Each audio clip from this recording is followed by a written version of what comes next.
की खास पेशकश खबर दिन भर में आपका स्वागत है। मैं हूं दीक्षा शर्मा। चलिए रुक करते हैं आज दिन भर की बड़ी खबरों की ओर। राजस्थान में अब विभिन्न विभागों में समान पदों पर एक ही समय में भर्ती परीक्षाएं आयोजित की जाएंगी। मुख्यमंत्री विजयलाल शर्मा की अध्यक्षता में शुक्रवार को आयोजित बैठक में यह फैसला लिया गया। बैठक में मुख्यमंत्री ने लंबित भर्ती प्रक्रियाओं को जल्द पूरा करने के लिए अतिरिक्त कर्मचारियों की नियुक्ति करने का आदेश दिया। उन्होंने बताया कि राज्य सरकार ने सवा साल में 5 रोजगार मेलों का आयोजन कर 67,000 से अधिक पदों पर नियुक्ति की है। भविष्य में प्रत्येक 3 महीने में ऐसे मेलों का आयोजन कर युवाओं को नियुक्ति दी जाएगी। मुख्यमंत्री ने यह भी कहा कि राज्य में फिलहाल 1,88,000 से अधिक पदों पर भर्ती प्रक्रिया चल रही है, जिन्हें जल्द से जल्द पूरा करने के निर्देश दिए गए। उन्होंने अधिकारियों से भर्ती विज्ञापन जारी करने, परीक्षा आयोजित करने, परिणाम घोषित करने और डॉक्यूमेंट वेरिफिकेशन की प्रक्रिया को शीघ्रता से पूरा करने की बात की। इसके अलावा कोर्ट में लंबित लगभग 9,800 पदों की भर्ती प्रक्रिया को प्रभावी पैरवी कर आगे बढ़ाने का निर्देश दिया गया। राजस्थान के बाड़मेर जिले में शिक्षा मंत्री मदन दिलावर 1 दिवसीय दौरे पर पहुंचे। इस दौरान उन्होंने ग्राम पंचायत बाड़मेर गादान में नवनिर्मित पंचायत भवन का उद्घाटन किया और सफाई व्यवस्था की खामियों पर कड़ी नाराजगी जताई। दौरे की शुरुआत में दिलावर ने उडंका ग्राम पंचायत में सफाई व्यवस्था का निरीक्षण किया, जहां गंदगी देखकर उन्होंने अधिकारियों को जमकर फटकार लगाई। मंत्री ने कहा कि केंद्र सरकार हर माह सफाई के लिए फंड देती है, लेकिन इसका दुरुपयोग हो रहा है। उन्होंने अधिकारियों को चेतावनी देते हुए कहा कि पिछले 5 वर्षों में फंड के दुरुपयोग की जांच की जाएगी। इसके अलावा दिलावर ने सफाई में लापरवाही को बर्दाश्त न करने की बात भी कही और यह भी कहा यदि दुरुपयोग जारी रहा तो अधिकारी और जनप्रतिनिधि निलंबित भी किए जाएंगे। इस दौरान मंत्री दिलावर ने शिक्षा के मुद्दे पर महत्वपूर्ण बयान दिया। उन्होंने कहा कि जो बच्चे निर्धारित स्कूल में ड्रेस में नहीं आएंगे उन्हें दाखिला नहीं मिलेगा। इसके साथ ही पेपर लीक रोकने के लिए प्रक्रिया में बदलाव किए जाएंगे।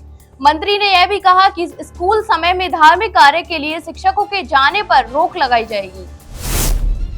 अजमेर से बड़ी खबर सामने आई है, जहां विधानसभा अध्यक्ष और अजमेर उत्तर से भाजपा विधायक वासुदेव देवनानी ने आज अजमेर के कुंदन नगर क्षेत्र का दौरा किया। इस दौरान उन्होंने कुंदन नगर क्षेत्र में करीब 50 लाख की लागत से बनने वाली सड़क का शिलान्यास किया।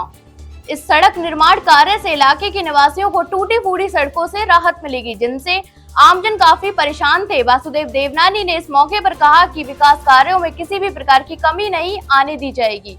उन्होंने यह भी कहा कि वे हर समय जनता के साथ खड़े हैं और उनके हितों के लिए काम कर रहे हैं। यह सड़क निर्माण कार्य स्थानीय निवासियों के लिए एक महत्वपूर्ण परियोजना साबित होगा, जो उन्हें बेहतर यातायात और सुविधा प्रदान करेगा। धौलपुर में शुक्रवार की रात को जिला कलेक्टर के साथ धक्का मुक्की और उनकी कॉलर पकड़ने का मामला गरमाने लगा। मामला डाकखाना चौराहे के पास स्थित विधायक के घर के सामने का है, जहां नगर परिषद, जिला प्रशासन और पुलिस की संयुक्त टीम जलभराव की समस्या को लेकर अतिक्रमण हटाने पहुंची। टीम के साथ कलेक्टर भी मौजूद थे। जब बुलडोजर विधायक के घर के पास पहुंचा तो उनके चाचा प्रदीप भौरा और समर्थकों ने विरोध शुरू कर दिया। इसी दौरान एक समर्थक ने कलेक्टर की कॉलर पकड़कर खींच ली और आपस में धक्का मुक्की भी करने लगे। स्थिति बिगड़ते देख कलेक्टर के बॉडीगार्ड ने उन्हें भीड़ से खींचा और रिवॉल्वर निकाल ली। इसके साथ ही हालात को काबू में लाने के लिए एसपी सुमित मौके पर पहुंचे और कार्रवाई शुरू करवाई। घटना के बाद विधायक के चाचा प्रदीप भौरा घर में घुस गए। हालांकि प्रदीप भौरा ने किसी भी तरह की वसूली से इनकार किया और कहा कि अंधेरे में किसी और ने धक्का दिया होगा। पुलिस ने शनिवार सुबह प्रदीप भौरा समेत कई लोगों को पूछताछ के लिए निहालगंज थाना बुलाया है और मामला दर्ज भी किया गया है। बिहार के राज्यपाल आरिफ मोहम्मद खान ने लोकसभा और राज्यसभा में पास हुए वक्फ संशोधन बिल का समर्थन किया। उन्होंने कहा कि वक्फ की संपत्तियां अल्लाह की मानी जाती हैं और इसका इस्तेमाल गरीबी, जरूरतमंदों और जनहित के लिए होना चाहिए। राज्यपाल ने यह भी कहा कि गैर मुस्लिमों को वक्फ की संपत्तियों में बराबर का हक है। उनका मानना है कि वक्फ संपत्तियों का लाभ सिर्फ मुस्लिमों तक सीमित नहीं होना चाहिए, बल्कि सभी जरूरतमंदों को इसका फायदा मिलना चाहिए। इस अवसर पर राज्यपाल ने कहा कि भारत एक लोकतांत्रिक देश है और यहाँ हर किसी को प्रोटेस्ट करने का अधिकार है। उन्होंने अपने अनुभव साझा करते हुए बताया कि जब वे उत्तर प्रदेश में मंत्री थे तब वक्फ विभाग उनके पास था और उन्हें ऐसे लोगों से मिलना पड़ता था जिनके संपत्ति के मामले लंबित थे। राज्यपाल के अनुसार वक्फ संपत्तियों में सुधार की आवश्यकता थी और वक्फ संशोधन बिल उसी दिशा में एक कदम है। राज्यपाल ने वक्फ की वैधता पर भी सवाल उठाया और कहा कि मुस्लिम देशों में इसे कभी गैर इस्लामी नहीं माना गया, लेकिन 1913 में मोहम्मद अली जिन्ना द्वारा पेश एक्ट ने इसे वैधता दी। जोधपुर जोन के डीआरएम ने शनिवार को जालौर रेलवे स्टेशन का निरीक्षण किया और रेलवे स्टेशन पर मौजूद अधिकारियों को दिशा निर्देश दिए। इस दौरान डीआरएम ने स्टेशन भवन निर्माण सुविधाओं और सुरक्षा मानकों का जायजा लिया और कर्मियों को तत्काल सुधारने का निर्देश दिए।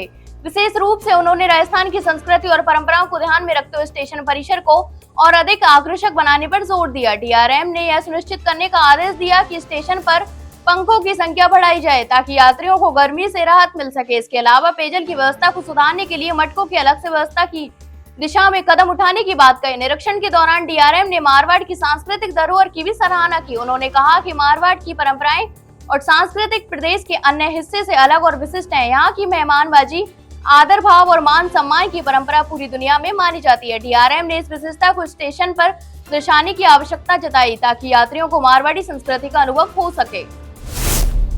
कनकपुरा में ब्रदर्स ग्रुप की ओर से एक भव्य भजन संध्या का आयोजन किया जाएगा। यह भजन संध्या शाम 7 बजे शुरू होगी, जिसमें खाटू वाले और सांवलिया सेठ के भजनों की शानदार प्रस्तुतियां दी जाएंगी। इस आयोजन को और भी विशेष बनाने के लिए ब्रदर्स ग्रुप की टीम ने कैबिनेट मंत्री कर्नल राज्यवर्धन सिंह राठौड़ से मुलाकात की और इस अवसर पर उनका सहयोग प्राप्त किया। मंत्री राज्यवर्धन सिंह ने भजन संध्या के पोस्टर का विमोचन भी किया।